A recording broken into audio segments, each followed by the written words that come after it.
What is up? Welcome to the 49ers Camelot Show. It's always exciting to join you on a Victory Monday, especially when that victory came at the hands of the Dallas Cowboys. 49ers won last night 42-10. And so today we can celebrate, can rest a little easier for at least for almost a week. And the next up is the Cleveland Browns. 49ers are going to be traveling to Cleveland to play against the Browns. Still don't know who their quarterback is going to be. It might be Deshaun Watson. It might be somebody else. But right now, all we know is that they're going to play the Browns. Whether or not the Browns are going to put up much of a fight, we'll see. But they do have a good defense, so we'll have to see how that goes. Other news: Aaron Banks, left guard, is day-to-day with a shoulder injury, I think it was described as a mild shoulder strain. So this is really good news, especially considering the fact that last night it looked like there might be a longer term kind of thing, but so far it sounds good. Sounds like he's okay. So we're thankful for that. So I want to jump into this game and give you my thoughts on it. Just kind of break this down. So I'm going to jump right in. Here's what I wrote down. These are my thoughts that I wrote down during the game. So Brock Purdy and the 49ers offense picked right up from where they left off last week, which is being dominant right out of the gate, right down the field. They scored a touchdown. And they did not let up. They didn't score every single drive, of course, but to put 42 points on the Cowboys is pretty impressive. And so a great showing by Brock Purdy and the 49ers offense. It's crazy how Brock Purdy just seems to get better and better. And that's a lot of fun to see. Could be that the 49ers have finally found their franchise quarterback after all this time. Certainly is looking that way. He just seems different than Jimmy Garoppolo and definitely different than Trey Lance. And so I don't see a lot of weakness in his game. And so fun times to be a 49er fan while you're watching Brock Purdy doing what he's doing. And that offense is just cooking right now. They're so good. Next thing I wrote down, Ambry Thomas has gone from making bad plays on defense to making bad plays on special teams. Of course, he had a bad play on special teams, which nullified a good play. And so that kind of stunk. But Ambry Thomas, I also wrote down, noted that seeing him on the field when you're up by 32 isn't near as scary as it normally is. So I just, poor Ambry Thomas, I keep picking on him. Next thing I wrote down, Fred Warner and Dre Greenlaw should be illegal. They're so physical. These guys are so physical, so good. J.J. Watt tweeted last night, with so much offensive power, getting plenty of well-deserved attention and Defensive Player of the Year and Bosa. It's hard to highlight everyone, but is there a better inside linebacker duo in the NFL than Fred Warner and Dre Greenlaw for the 49ers? The answer is no. Right now, there's not any linebacker combo better than Warner and Greenlaw. They just set the tone. And Greenlaw, he just plays angry, and I think maybe I had some other notes on him, but man, he punishes people when he arrives.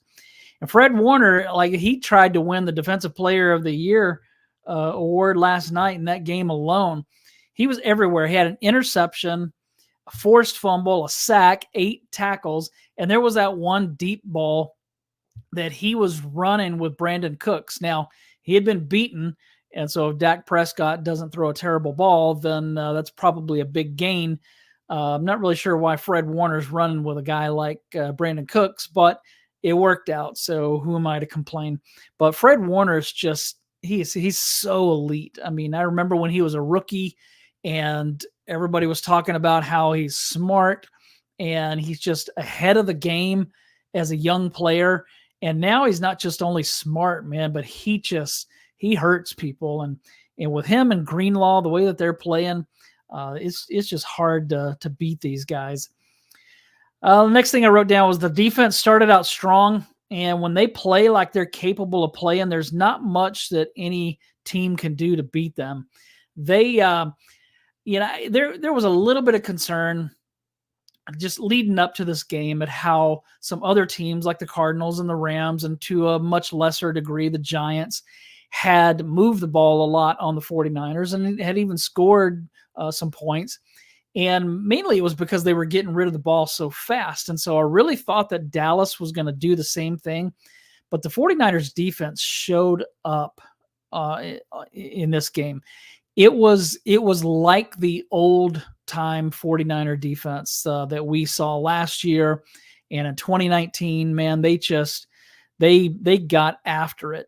And if this defense is going to play like that, and if the offense continues to be the way that they're going to be, nobody's going to beat this team. They're only going to lose if they beat themselves. And so right now they're just playing that good.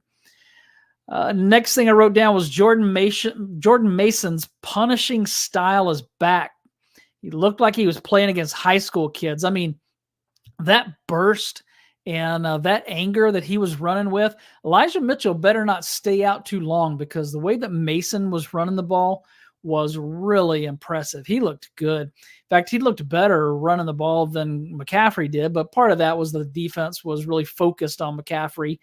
And but Mason just brings something different. He's a closer type, the kind that they've been chasing McCaffrey all game, and then you bring in Mason to just punish people. Love that combination. So he had a great game.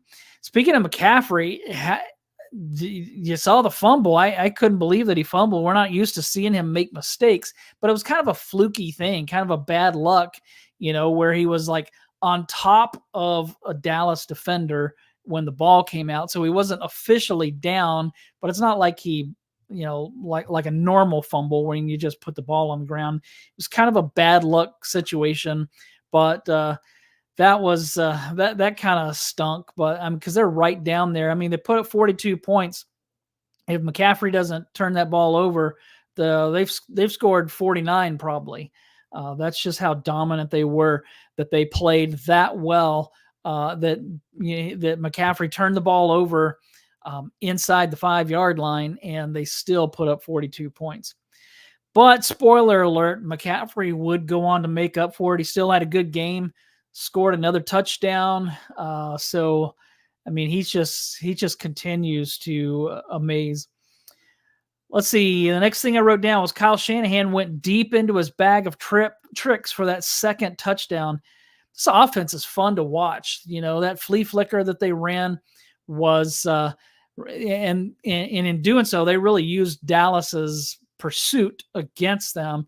But that was a lot of fun to see that Kyle Shanahan threw that in there. And like, how different does he call the game with Brock Purdy than he did with Jimmy Garoppolo?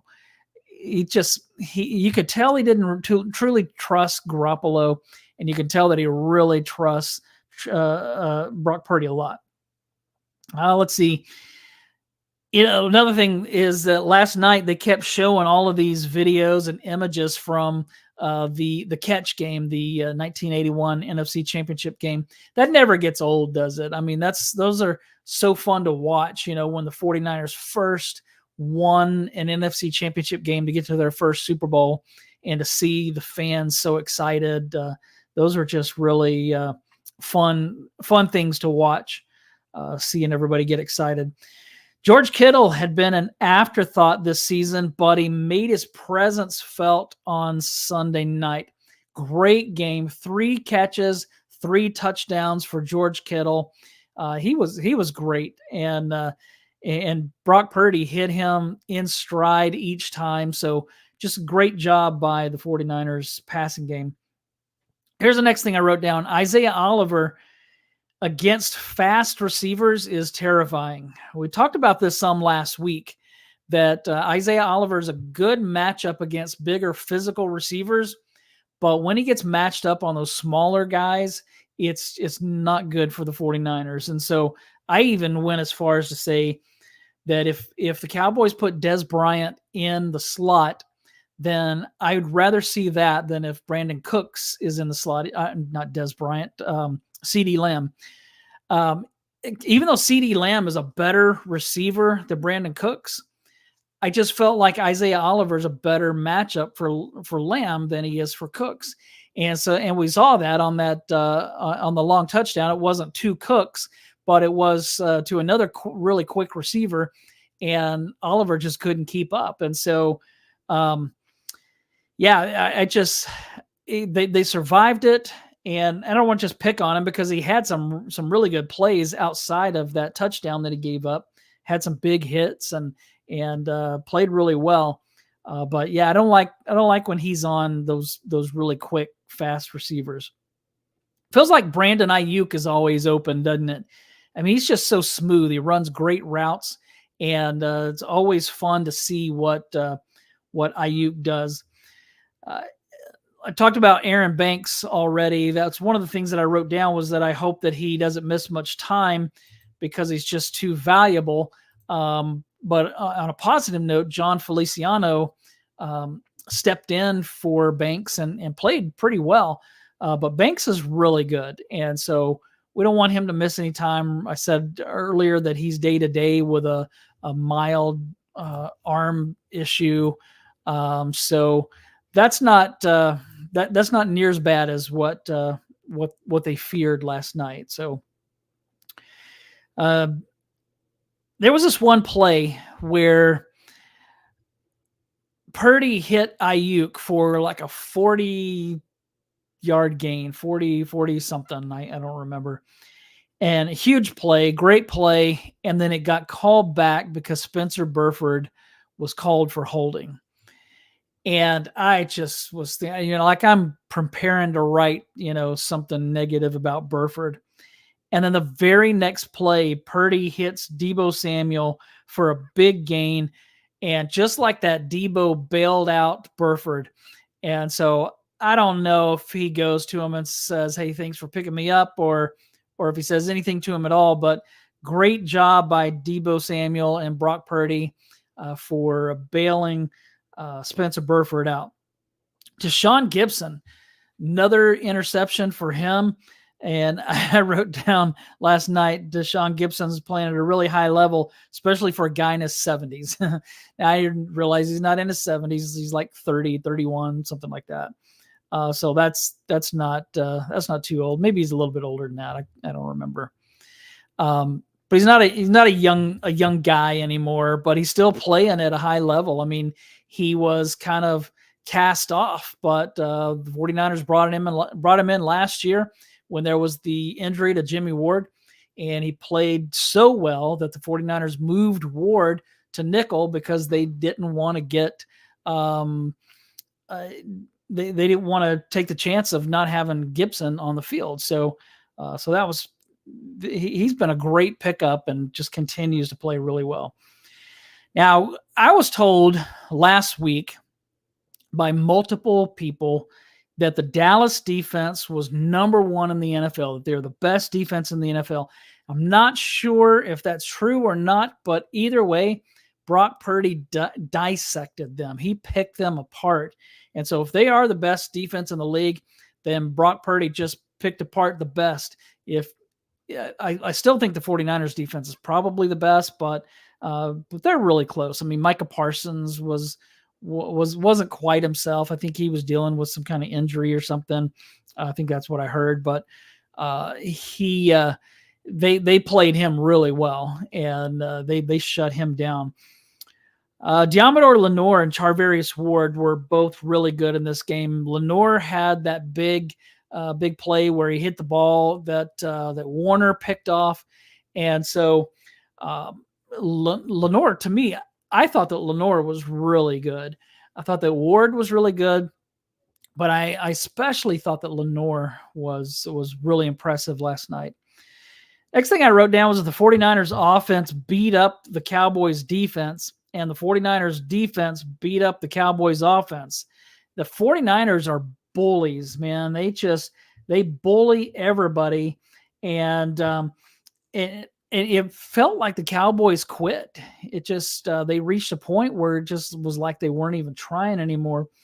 ESPN tweeted out that the 49ers had more first downs in the first quarter, 8, than the Cowboys had plays or yards yesterday. So great showing by the 49ers defense and offense. Next thing I wrote was that I was wrong about Oren Burks being just a special teamer. I predicted coming into the season that Oren Burks would just be the special teams guy, that he wasn't going to be the guy. I actually thought that Marcelino McCurry-Ball would win that third linebacker position, but man, Burks is he's a legit linebacker, and he had an interception last night. He's playing really well, made a couple of big plays. So I'm happy to be wrong there. Next thing I wrote down was that I guess Trey Lance didn't give his coaches the right intel. That was the big story last week, that the Cowboys coaching staff had brought Trey Lance in, and they were picking his brain, trying to get all this information about the 49ers. And that stuff just doesn't usually come about to be anything worth even talking about. Richard Sherman tweeted last night, "The next time you hear about a player giving tips about his former team, please remember this game. Maybe they would have been better off just watching the tape." So yeah, it's not the tape is going to tell them more than any kind of tips. I mean, maybe there are some little things here and there, but they're probably not maybe not even worth wasting their time to find out that information. And certainly didn't help the Cowboys any last night. Ronnie Bell is a special team star, man. He just continues. What a great player he is at that gunner position. Keeps making plays over and over again. Down on the ball, inside the 10, inside the 5. Just keeps making some big plays. And Mitch Wishnowsky, he was really good. He had some great punts, especially putting those down toward the goal line. And so that combination of Ronnie Bell and Mitch Wishnowsky, they were really good last night. So, I really thought that Bell would be a good receiver, but I didn't know that he was going to be as good on special teams as he's been. But really like what I've seen from him so far. And last thing I wrote down was the two best things about the 49ers beating the Cowboys: improving to 5-1, and number 2, seeing Skip Bayless cry. That's always fun. Last night, Skip Bayless, there was this one tweet that he sent out where he's he's throwing away his Dak Prescott jersey. And then later he tweeted out, "Truth is, I'm feeling like I'm going to vomit." So it's always fun to see Skip Bayless have a bad night when the Cowboys lose. So that's all that I have for you today. Just wanted to kind of run through some of my thoughts. Again, Aaron Banks just has a mild shoulder strain. He's day to day. And so we're glad for that, because we don't want him to miss any time. But thanks so much. Please make sure that you like and subscribe, and follow the 49ers Camelot Show wherever you listen to your podcast, and continue following us. I'll be back later this week with either a guest or with some thoughts on the Browns game. Make sure you go check out the PSF app. I'm going to be there on Wednesday night with Anthony Robertson of 49ers Cutback. We do a show every Wednesday at 2 p.m. Pacific time. So go download that and come check us out in the 49ers chat. It's a lot of fun. We're having a good time in there talking 49ers. But that's all that I have for today. I'll see you